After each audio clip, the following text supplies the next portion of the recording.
We are big man on campus. Child abuse affects everybody, literally every single person, including you. As high as 81% of patients in psychiatric hospitals were physically or sexually abused as children. But there is hope. Through organizations like the Denver Children's Advocacy Center, whose mission is to prevent abuse, strengthen families, and restore childhood. Our solution design was created in order to provide accessible training on trauma-informed practices to Denver public schools. As a former educator, I found that trauma-informed practices became increasingly more important in order to make a better impact on students. Together as a team, we discussed how these trauma-informed practices needed to be accessible to teachers who weren't able to necessarily leave their students to attend outside training. Two main stakeholders for this project involve Denver Public Schools and DCAC. Denver Public Schools strive to provide all students the opportunity to achieve the knowledge and skills necessary to become contributing citizens in a diverse society. DCAC staff have a strong desire to make a contribution to the community and work towards their mission of advocating for children's welfare. Although DPS teachers are highly motivated and qualified, gaps in knowledge and skills pertaining to trauma-informed practices pose challenges to the quality of education and the welfare of students. To foster a trauma-sensitive classroom environment, teachers need training. A job aid or webinar is simply not sufficient in preparing teachers to recognize or respond to these very human scenarios. For true learning and behavior change to take place, these teachers should be presented the material, practice it, be assessed on it, and be evaluated on their attitudes and practices upon completion of the curriculum. As part of our analysis for this project, we believe that creating learner personas is the best way to achieve results.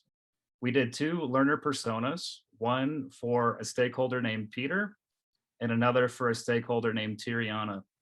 Now, the keys to having a successful learner persona is to have each of the main elements: discovery, immersion, connection, and detachment. Even without just one of these, we wouldn't get a complete picture. But having all four of these elements allows us to form a solid opinion of what we believe that particular learner needs. And we believe that we found that with Peter and with Tiriana.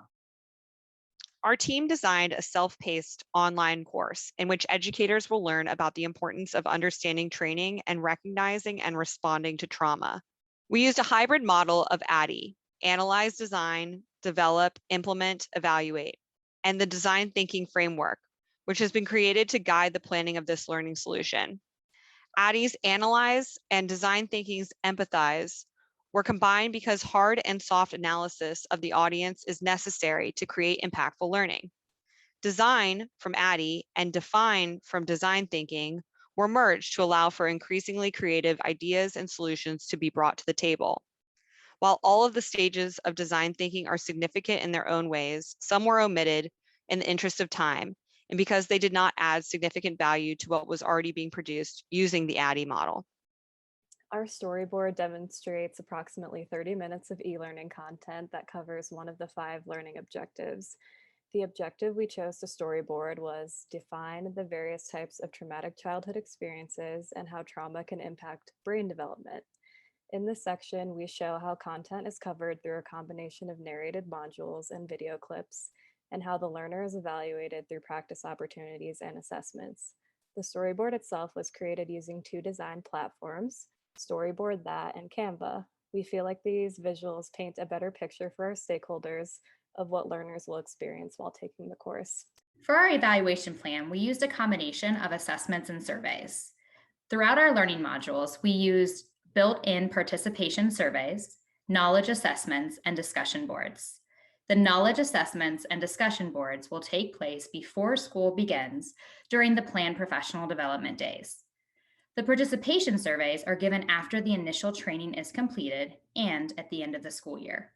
Data will be collected at the end to evaluate if we've accomplished the mission of DCAC.